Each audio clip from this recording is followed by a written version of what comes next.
Hello, my name's Erin. My story is about a miscarriage that I had a couple of years ago. So when I found out that the pregnancy wasn't successful, of course my uterus had not emptied itself yet. So I was given the option to either wait, which could take a few weeks, or to have a D&C procedure or to take medication. And I opted for the medication because I wanted to get it over with quite quickly.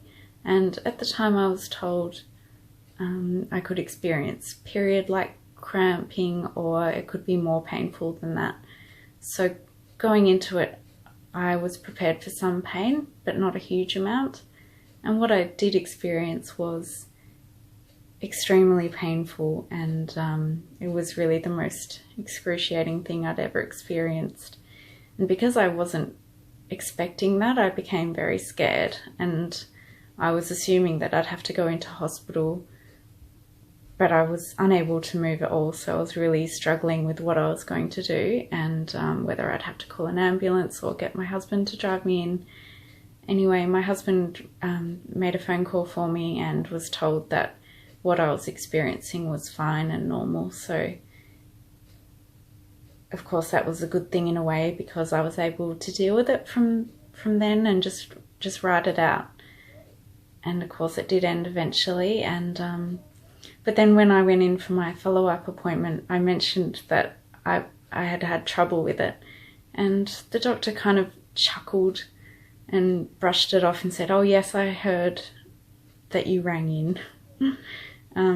So I thought that was an interesting response to what I was saying, because I wasn't asking for sympathy, I wasn't wanting sympathy, but I did find it concerning that I didn't know quite how bad it could be.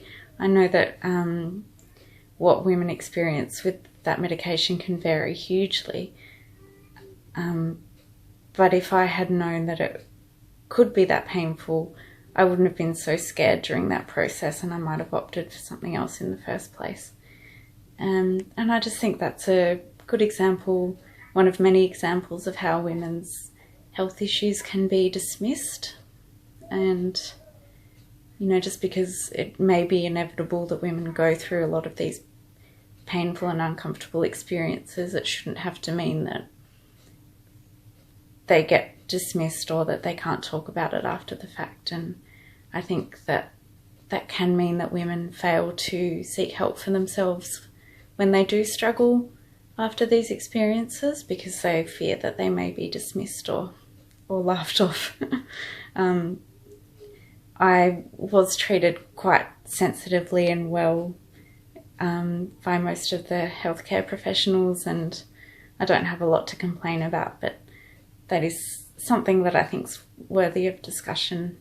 And yeah, this is a really important thing to talk about, and to have some of that taboo around miscarriage and pregnancy loss taken away, I think would be a really productive thing. So thank you very much for listening.